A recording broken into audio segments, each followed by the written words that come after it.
We're just an advanced breed of monkeys on a minor planet of a very average star. But we can understand the universe. That makes us something very special. The greatest enemy of knowledge is not ignorance, it is the illusion of knowledge. Quiet people have the loudest minds. Life would be tragic if it weren't funny. Intelligence is the ability to adapt to change. It surprises me how disinterested we are today about things like physics, space, the universe, and philosophy of our existence, our purpose, our final destination. It's a crazy world out there. Be curious. My expectations were reduced to zero when I was 21. Everything since then has been a bonus. In the universe, it may be that primitive life is very common and intelligent life is fairly rare. Some would say it has yet to occur on Earth. I think computer viruses should count as life. I think it says something about human nature that the only form of life we have created so far is purely destructive. We've created life in our own image. My goal is simple. It is a complete understanding of the universe, why it is as it is, and why it exists at all. I have noticed that even those who assert that everything is predestined and that we can change nothing about it still look both ways before they cross the street. Although I cannot move and I have to speak through a computer, in my mind I am free. One of the basic rules of the universe is that nothing is perfect. Perfection simply doesn't exist. Without imperfection, neither you nor I would exist. There is a fundamental difference between religion, which is based on authority, and science, which is based on observation and reason. Science will win because it works. The universe doesn't allow perfection. The downside of my celebrity is that I cannot go anywhere in the world without being recognized. It is not enough for me to wear dark sunglasses and a wig. The wheelchair gives me away. I'm not afraid of death, but I'm in no hurry to die. If time travel is possible, where are the tourists from the future? Not only does God play dice, but He sometimes throws them where they cannot be seen. You cannot understand the glories of the universe without believing there is some supreme power behind it. People who boast about their IQ are losers.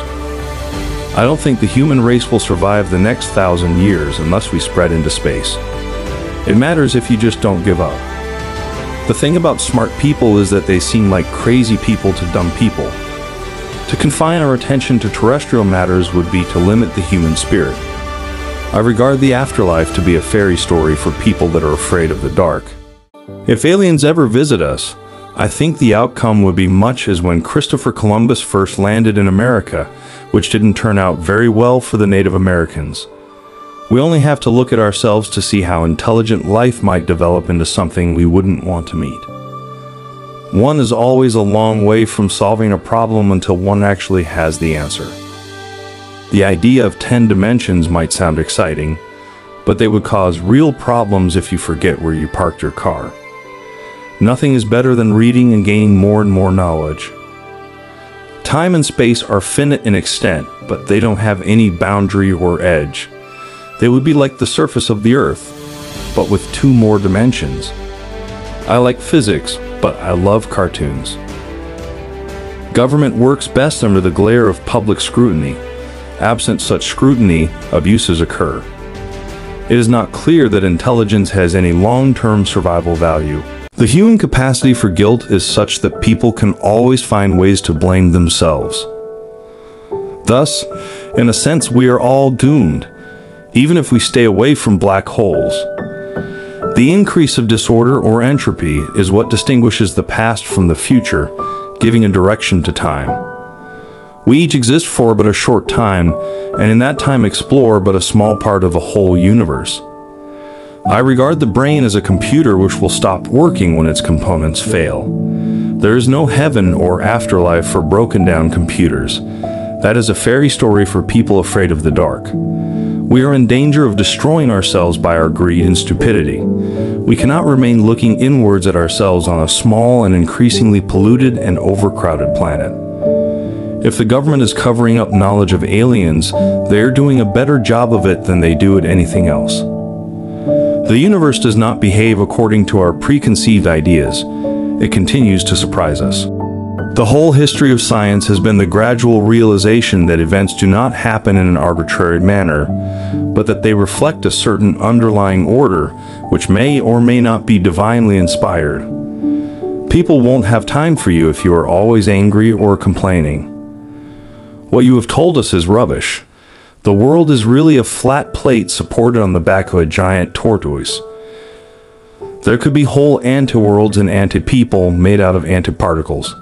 However, if you meet your anti-self, don't shake hands, you would both vanish in a great flash of light. However bad life may seem, there is always something you can do and succeed at. Where there's life, there's hope. Not to take this web of dualities as a sign we are on the right track would be a bit like believing that God put fossils into the rocks in order to mislead Darwin about the evolution of life. There is no way that we can predict the weather 6 months ahead beyond giving the seasonal average. It's the gravity that shapes the large-scale structure of the universe, even though it is the weakest of 4 categories of forces. If one is physically disabled, one cannot afford to be psychologically disabled as well. Mankind's greatest achievements have come about by talking and its greatest failures by not talking. It doesn't have to be like this. Each exists for but a short time, and in that time explore but a small part of a whole universe. Why are we here? Where do we come from? Traditionally, these are questions for philosophy, but philosophy is dead. The people who actually make the advances in theoretical physics don't think in these categories that the philosophers and the historians of science subsequently invent for them. If you understand how the universe operates, you control it in a way. It is said that there's no such thing as a free lunch, but the universe is the ultimate free lunch. The computer in your cell phone today is 1,000,000 times cheaper and 1,000 times more powerful and about 100,000 times smaller than the one computer at MIT in 1965. We now know that our galaxy is only one of some 100,000 million that can be seen using modern telescopes, each galaxy itself containing some 100,000 million stars. This means it will take about 1,000 million years for the Earth to run into the Sun, so there's no immediate cause for worry.